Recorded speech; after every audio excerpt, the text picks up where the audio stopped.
Call the meeting to order at 6 o'clock because we have a relatively tight agenda tonight. So hopefully we can dispose of things fairly quickly. Um, After our usual opportunity for public comment, we will approve minutes of our last meeting. We will approve invoices. We will approve the bid award for the street improvement work on Hayden Row. Approve any change orders if necessary, and then we will get an update from Vertex on construction and any discussions with the butters. So, as I said, we will try to get through that as quickly as possible. And to that end, we are at the point of public comment, but I do not see anyone on the Zoom from the public, so we'll move past that. But certainly, if anybody joins, we will open up the right to bring public comment back. The next item is approval of minutes. So in your packet were the minutes of June 18th, 2025. Are there any questions or comments regarding those minutes? Hearing none, I would seek a motion to approve the minutes of June 18th, 2025. I move to approve the minutes of 18 June 2025 as written, sir. Is there a second? Second. Okay, I have a motion by Mike, a second by Bill. We are conducting this meeting, I should have said before, I apologize. We are conducting this meeting fully virtually tonight. Under the governor's regulations. So we will do a roll call vote, starting with Bill. Yes. Mike? Yes, sir. Kyla? I'm going to abstain because I wasn't at the meeting, I think. Okay. Jen Groot? Yes. And I am a yes. So the minutes are approved. 4 yes, 4-0 1 to abstention. 1. Yep. Next, we have some serious bills to pay this month. So we have an invoice from Vertex in the amount of $110,227.35. We have an invoice from Perkins Eastman in the amount of $118,211.67. We have an invoice from Cabot Risk Strategies of $302,189 even. We have an invoice from Lucas Environmental for $360. We have 3 invoices from Harrington and Heap, one for $810, one for $4,590, one for $112.50. And we have 1 invoice from Brate Builders Corporation in the amount of $1,004,839.70. So all totaled, that is 1, 2, 3, 4, 5, 6, 8 invoices totaling $1,541,340.22. Are there any questions or comments regarding any or all of the invoices? Just to clarify a couple of things for the committee. The Heap Harrington invoices are largely related to the Griffin protest. The Griffin, the electrical contractor, was protested by the second bidder. Heap Harrington assisted us in responding, and so these are the invoices related to that response. That roughly $5,500 that is captured in those 3 invoices saved the town $500,000 from going to the next bidder. So that is the reason for those. The Cabot Risk Strategies invoice, in case it's not clear, is the builder's risk insurance that was previously approved by this group. So that would be the final step in allowing them to bind the policy. And Brate Builders Corporation's payment app is largely the bonds as part of the project that they've bought. So we didn't have a problem with accelerating the bonds, given that should something go sideways, the bonds are there to protect the owner. So it made sense to release that invoice. Okay. Hey, Thank you, Chris, for the clarification. I'm sorry, Chris, can you refresh on the bid protest? Did we win or did they just withdraw? How did that play out? Let's say, I think technically they withdrew. No what I decision thought. was rendered. Okay. But we had submitted all of our information by the time that they had decided to withdraw. It was after the town submitted their brief in response to the protest that they made the decision to withdraw. Okay, that's why I was surprised to see a $5,000 bill because I thought I remembered they withdrew, but probably because of all the information that you put out there or we put out there to help them see a way to pull back. The town made a pretty strong argument that we felt that it was unwarranted. Thank you. Any other questions or comments? Okay, hearing none, I would seek a motion to approve the invoice package totaling $1,541,340.22. So moved, Mr. Chairman. Is there a second? I will second. Okay, we have a motion by Mike, second by Kyla, and we are roll call vote. Bill, Yes. Mike, Yes, sir. Kyla, Yes. Jagroot, Yes. and I am a yes. So that is a 5-0 approval of the invoices. I'm sorry, I was And again- making another note, John. Who seconded that? Kyla did. Okay. Okay. Thank you. Then I will turn it over to Chris to discuss the bid approval for the street improvements. I will say that sharing information like that, like this, is always a wonderful experience. So we're about halfway through our agenda tonight. We'll try and move fairly quickly. Previously, we put this out in front of you to highlight the available costs or the available remaining funds after a low construction bid and other items. So we approved the construction bid significantly under. We approved the total for construction with the alternates significantly under. Excellent per square foot. So today we are here to talk about where we saw the street improvements. When we showed this graph to you last time, we had a $3 million placeholder for the Hayden Rose Street improvements. In receiving the bid, it was even lower than our previous estimate, despite some of the extra scope that had been added in there. And so what is before you tonight is a significantly lower overall total project construction cost of $103,685,224 versus the original construction budget of about $124 million. So significantly below where we thought this construction would ultimately be, which is a great result for the town. When you look at that in terms of what remains available as we begin to check these things off the list and come to agreement on them, we're looking at about almost $31.5 million that remains available to address anything that comes up. So overall, I don't know quite how that happened. Bumped a button. Bear with me.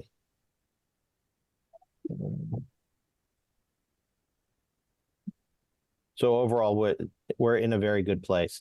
So we opened the bid on 7/10.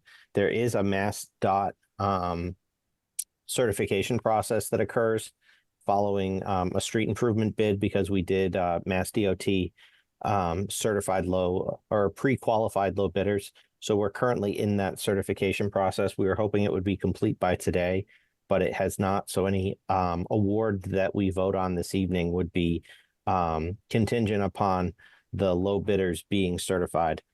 The low bidder was J.H. Lynch and Sons. As you can see, the top three bidders were actually in a very, very tight bid spread. So we think that these are really good results for the town. Both Vertex and VHB have had good results with Lynch in the past. So we think it's a qualified contractor, and we expect them to come away as the lowest certified bidder. So tonight we would be looking for a motion to accept the bid of J.H. Lynch and Sons in the amount of $1,441,340. $415,224 and to authorize award of the construction contract for Hayden Row street improvements to them following successful contract negotiations, as well as certification by DCAM. Or I'm sorry, certification by MassDOT. Getting my stated agencies confused. Can't imagine why. Okay, questions? Yeah, Chris, I'm curious with the substantial lower bid, and I think you mentioned even though the scope was actually more than what we thought initially, I'm trying to get a grasp for why are we so fortunate to have a lower bid? I have to be on.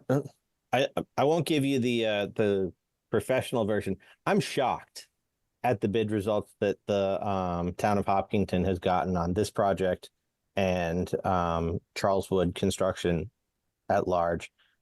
We're not seeing this everywhere. We are seeing bids come down, but we are still seeing some bids that are coming in higher than expected.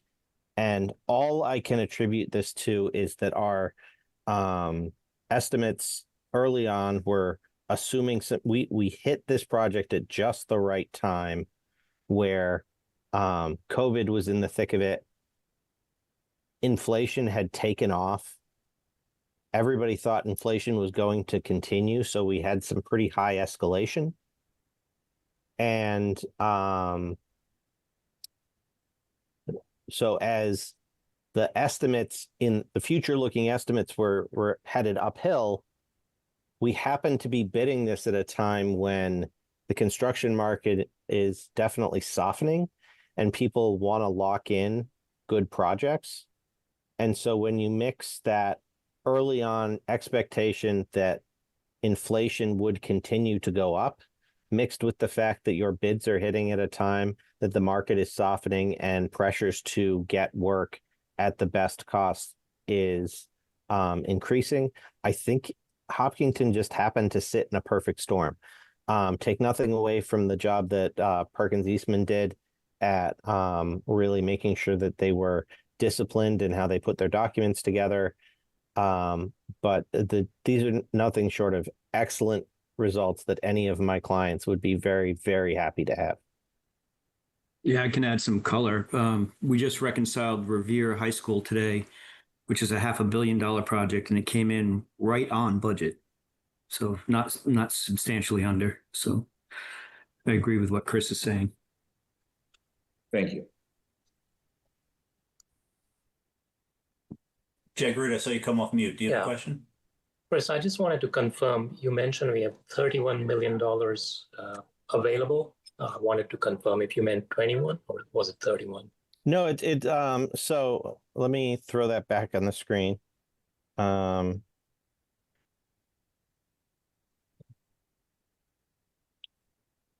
So when you look at where this fell, so we've got a couple of things that go into this chart. So we're taking into account the fact that the town of Hopkinton had almost a little over $10 million in contingency, both in terms of construction contingency and owner soft cost contingency. That was baked in as a percentage overall of where we were. And that was slightly higher at the time that the budget was created because of the uncertainty in the marketplace. Thus far, the utility company fees that have come in from Eversource have been much less than we would have expected. There is still the possibility that there becomes a back charge for solar. And with the change politically in some of the recent legislation passed, some of those solar incentives are being sunset, and so that may affect what the cost of the solar is. But $273,000 remains in that utility fee. It's possible from that utility fee we'll also pull out a little bit of money for things like fiber service, but the pricing we've gotten for that has thus far been much better than we would have expected. We have a placeholder for $80,000 of facility maintenance equipment that the committee previously established, so that's taking away from the total amount available. But when we look at where furnishings and equipment came in, they're slightly higher overall when you take what is expected versus where the budget was set, by about probably about $20,000, maybe 25. When you put all this together with your combined construction savings coming in at $21.2 million, that's where you get that $31.4 million. Now, as I said when we reviewed the construction the last time, the environment is subcontractor and contractor friendly for change orders on public jobs. There's a very high standard that is difficult for any designer to meet. And we generally keep clicking something that's making me jumpy today. Apologize for that. There's generally a high bar or a low bar for a change order to be required with the way public bid laws are written. And we know that Brate left a lot of money on the table, so we expect them to aggressively pursue certain change orders over the course of the job. But to have $30 million available at this point in the job when you've already sort of let out such a significant portion of your contracts is a very good position to be in. And it gives the town a lot of flexibility as they begin to look at any potential overage that could come up. Okay, thank you. That makes sense. That answers my question. Thank you. Other questions? I have a couple, but I'm gonna allow the rest of the committee. Chris, so are street improvements MSBA reimbursable? No. No, so that savings is, again, that we talked in the construction how some of the MSBA reimbursements might go down because the bid went down. That's straight savings to the town from the original bid estimate. Correct. And I think it's worth pointing out, and I was going to mention this in the MSBA update at the end. It's worth pointing out that there is such significant savings on construction in this project that I haven't seen savings this significant with the MSBA. And so it remains to be seen how the MSBA will view this in the context of forming the PFA bid amendment. So that process will kick off in August when we have all the necessary paperwork from both contractors so that we can begin to move this forward. But that PFA bid amendment process could be interesting as it relates to this because the MSBA both shares in the cost, but also shares in the savings. And so as they look at where this fell and they compare that to where our budget originally was set at, they may make certain judgments through a negotiated process with the MSBA to finalize that bid amendment as we move forward into the next step. But any way you slice it, I mean, you were getting 60 million from the MSBA when this project was approved at the end of schematic design, and just within where your construction number fell, you have $20 million that remains unspent. So that's a significant delta. Yeah, there's no tamping down the level of good news that this is. And again, just want to, anytime we have these conversations, I feel obligated to reiterate that this gives us room for change orders and other things that come along. Also provides us the opportunity to deliver significant savings to the town over what we what the original budget that was approved. We've got a long way to go, so we're not promising any of those savings, but we're certainly well positioned for a project in that way. So I know this meeting will be covered in the Independent answer tomorrow, but it might be nice to have some sort of public statement or something about that. I know the community, I've heard from a lot of people that are concerned. They're hearing tariffs, they're hearing bad economic things. They're worried that we're going to come back and ask for more money for the school project. And our reality is very different from that. So it'd be really great to kind of get a message out for people who are not devout followers of this meeting online. Yeah, that's a good point, Kyla. Although I don't, I mean, I imagine most of the town is watching this meeting live, given previous results. But yeah, Chris, maybe we can collaborate and figure out what we can do again. Get the right level message out. Like again, we don't want to promise anything because there's a long way to go, but it certainly is looking more favorable than what you read in the general economic conditions would indicate. So I think that is a good idea. One more follow-up, John. On the contingency, going back to the contingency, our original contingency was based on a certain percentage of the estimated cost. Now, the fact that that number has gone down by 20 million, the bid costs are 20 million lower, give or take. We have that much more room in the contingency also. Is that correct? Or more cushion in the contingency? Yeah, typically as we'll approach this, we'll continue to track the owner soft costs from the owner contingency, but we will typically treat change orders as draws from the construction budget. It varies from project to project. The MSBA tracks you a little bit more than others in terms of shifting money from budget category to budget category. So we tend to leave it in the construction budget as it relates to just general budget tracking. The other thing that we do, and we've started to do this with, as Kyla knows, with Hopkins, is that we track some of those other things that are out there in what we call our risk register.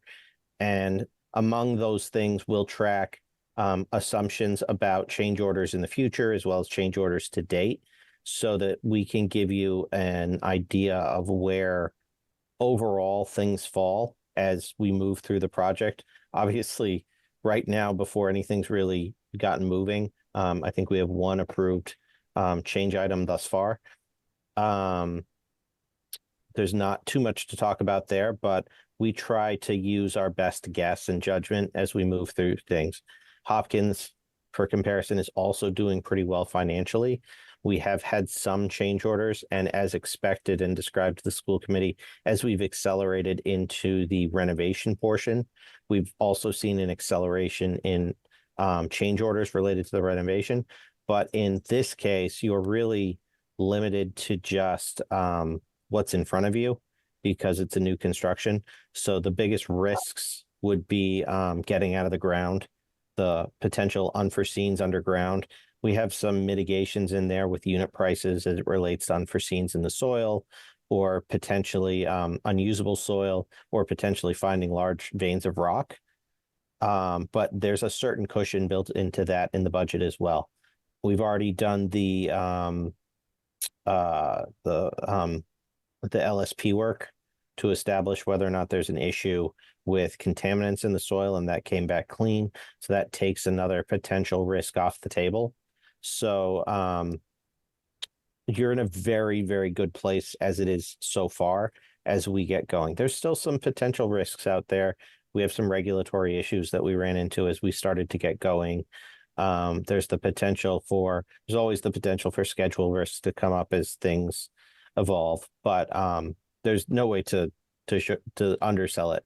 This is an excellent result, and regardless of how the PFA comes out, the town is going to get a great project at a very reasonable cost. Thank you. Yeah, I agree. I don't see any negatives to coming in below budget. So, thank you. Chris, one more question. So the work we've been talking about from an abutter mitigation perspective, specific that's not in the roadway improvement budget, right? A significant portion of that work is in the roadway projects documents. Okay. So there are some new things that have cropped up. There's some likely mitigations that will have minor changes associated with them, as there was some variability in some of the approved roadwork stuff. Like, for instance, the driveway solution at 145, that might have some costs associated with it. When Eversource or when Verizon came through to get their rights information for the poles, they flagged some additional tree clearing that may not be in the drawings. because it was sort of concurrent with the bid. So the removal of those trees might, but these are not big ticket items. Okay. So it's there's no unless we uncover a drawing issue that was unaccounted for, where we don't have a laundry list of things that aren't covered at the moment. Okay, great. Any other questions? Mr. Chairman, do you need a motion for the Lynch Award? Yes, so I was hoping, Chris, if you could put that motion back up on the screen. And Yeah, I'm then just gonna I would. bear with me as I type in. You got it. I can add the mascot on the fly. That's okay. It's the Okay. other stuff I don't remember. All right. Although Brait yelled at me about my motion last time because I didn't have they didn't love my language for successful negotiation because there is no negotiation in these types of contracts. So while you're doing that, by the way, I when you initially answered the question about the why and gave all appropriate credit to Perkins Eastman for the work they have done in documentation, I know you were a little too humble to also highlight the fact that the project management work that Vertex has done has really helped. I mean, making sure, A, we hit deadlines, making sure that you have all reviewed the documentation as well, to help it be that way. So, this is now including Hopkins and the original construction at Marathon. This is our third project with the firm, and it just you continue to show the value that you're providing. So I did also just want to publicly thank you for your role in allowing us to be in these market conditions. I appreciate that, John. So, given with that, I would seek a motion to accept a bid of J.H. Lynch and Sons Incorporated in the amount of $1,415,224 and to award the construction contract for the Hayden Row street improvements to them following successful contract negotiations and Mass Department of Transportation certification. Yes. So moved, Mr. Chairman. Is there a second? Okay, I have a motion by Mike and a second by Bill, and we are on a roll call vote. Bill? Yes. Mike? Yes, sir. Kyla? Yes. Jagru? Yes. And I am a yes, so that is enthusiastically 5-0. Again, thank you to all of our partners, Vertex, Perkins, VHB, for all the work to get here. So another exciting next stage in this process. Next on my agenda was potential approval of any changes. Chris, do we have any of those, or are we moving right into updates? No, we don't have one for approval, but I did want to make you aware of the first one that was approved by Susan, as we discussed at the last meeting. We set up a process for thresholds at which folks would be approving various changes. And so our first CCD was issued. Despite everyone's best efforts, the invasive species management plan was not adequately covered in the documents as we went to bid. And so Perkins mobilized with their consultant LEC to make sure that they worked with Brait to get that out there.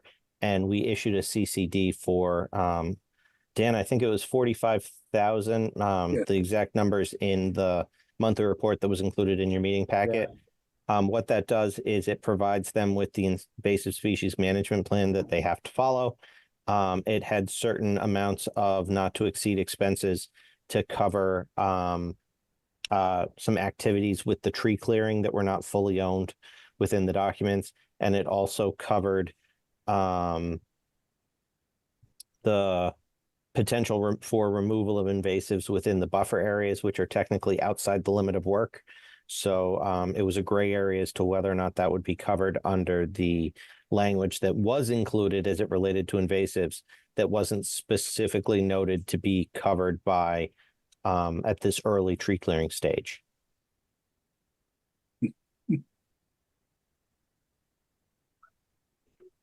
Any questions on that?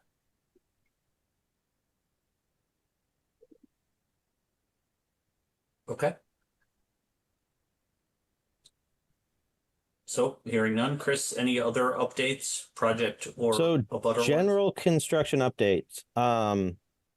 Brait's reputation is that they hit a job hard, and their initial draft construction schedule actually projects to finish significantly early. We have not been able to fully vet that. So before we go too far down that road, we'd like to take time to understand that it's complete. They have been very eager to get started. And as you will know, there are also significant restrictions that Concom made us include about steps that are necessary to get started at the onset of the project. Things like giving a construction management plan, establishing certain conditions for how they were going to sequence the work.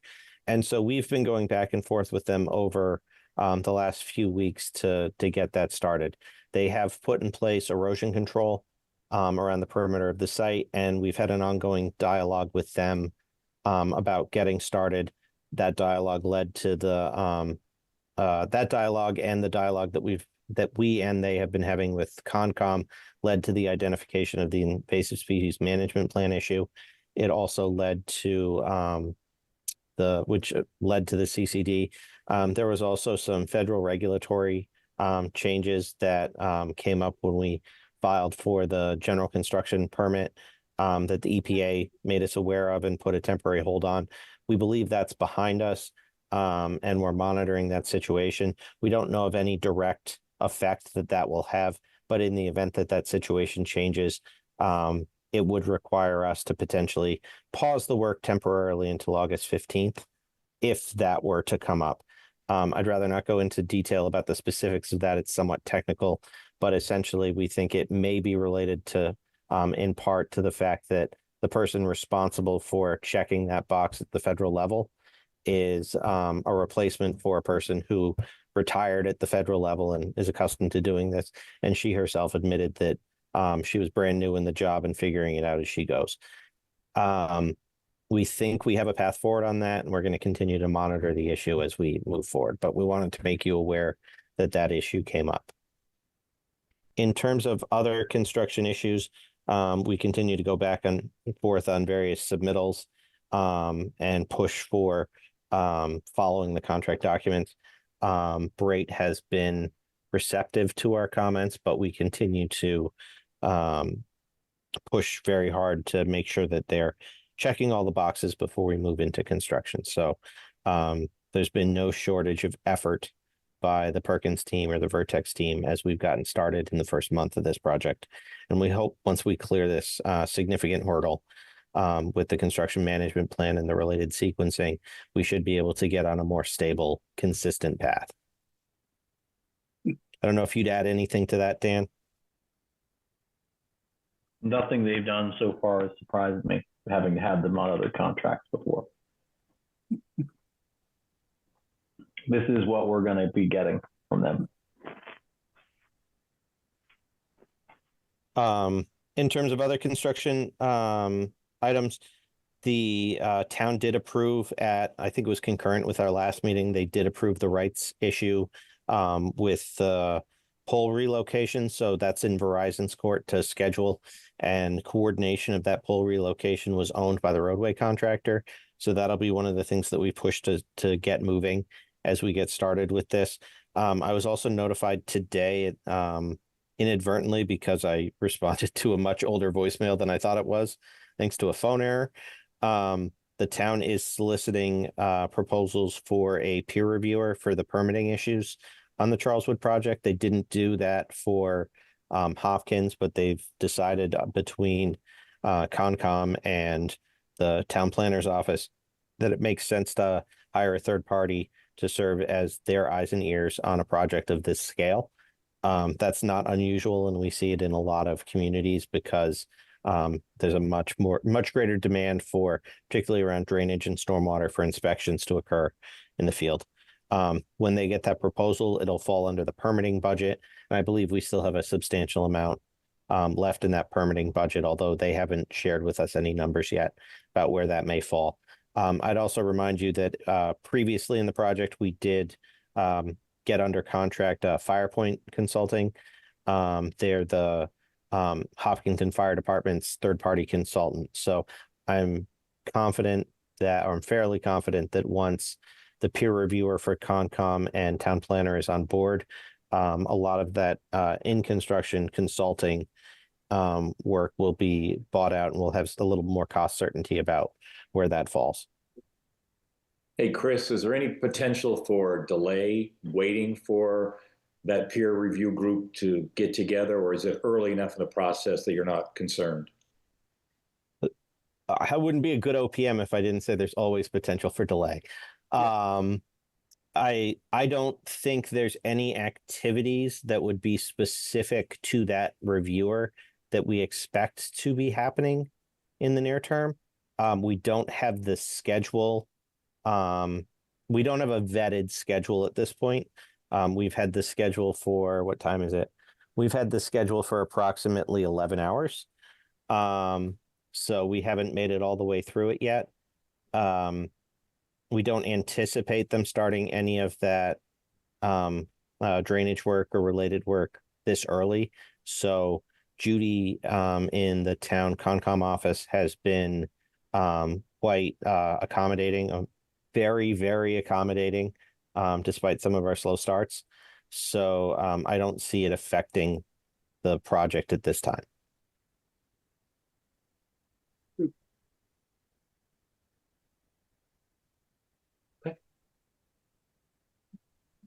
Thank you, Chris. Then, I think I had two more.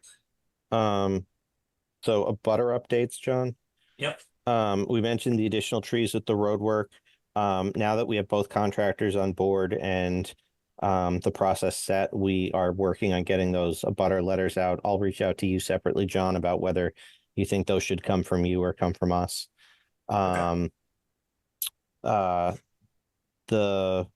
At this point for the construction project, the limits of work are in place for those abutters. So it's very clear to the immediate abutters how close the edge of the erosion control and tree clearing will be to them. So I expect to hear more from them as they understand.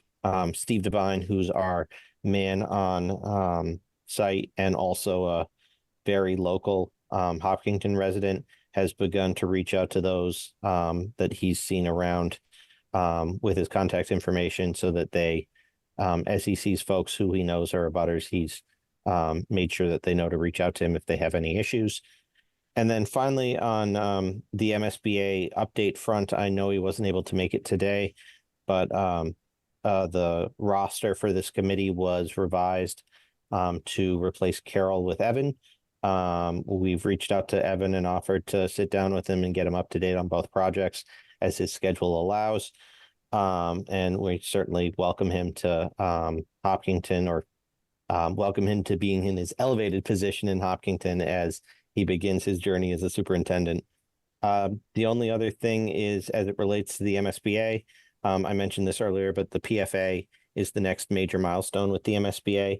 That's when we'll send them the contract drawings as they went out. We'll send them schedule of values and construction schedule, and they'll evaluate both construction projects as it relates to what was originally in the project funding agreement, and they do a bid amendment based on where the bid fell. So we expect that to be coming, and that can change the total amount that your maximum grant is, because the biggest part of your grant is the construction reimbursement, and obviously your construction bids came in much lower than expected.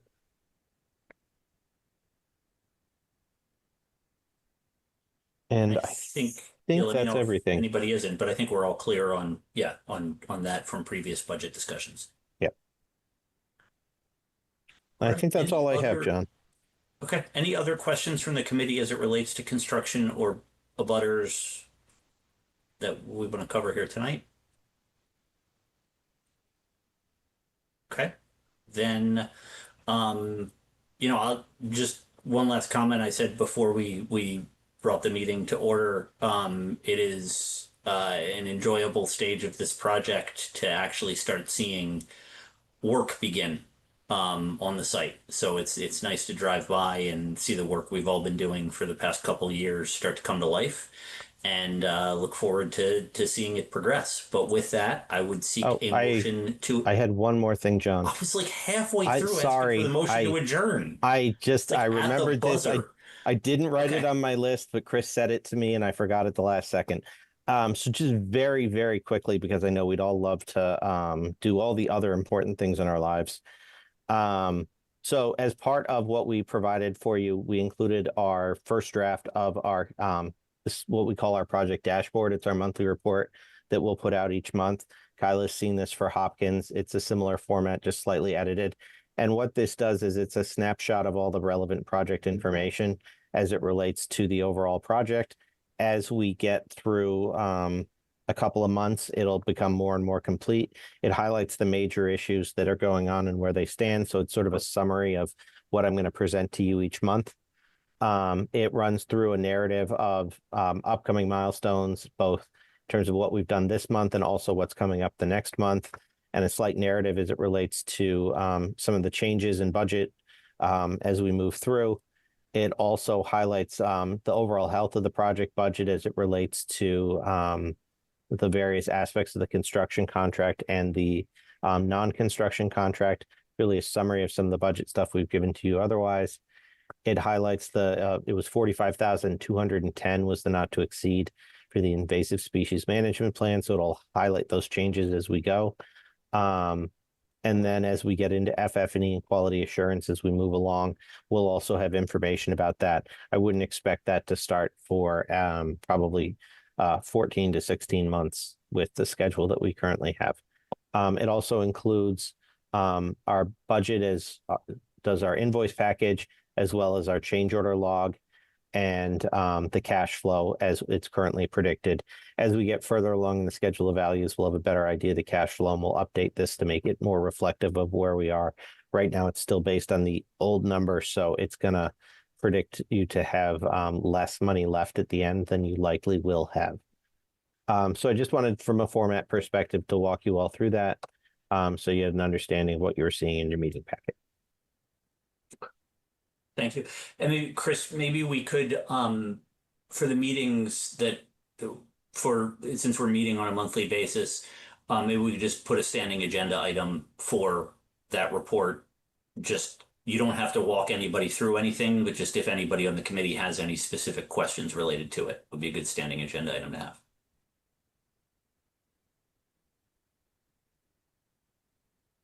All right, I'm going to try again. I think we are ready for a motion to adjourn the meeting. So moved, Mr. Chairman. Okay, a motion by Mike. Is there a second? Second? Second by Jagroot. Roll call vote. Bill? Yes. Mike? Yes, sir. Kyla? Yes. Jagroot? Yes. And I am a yes. So at 6:44 p.m., we are adjourned 5-0. Thank you, everyone. Thank you again to HCAM for coordinating and broadcasting. And we will see you all next month. Have a good evening. Bye-bye. you. Take care, everyone.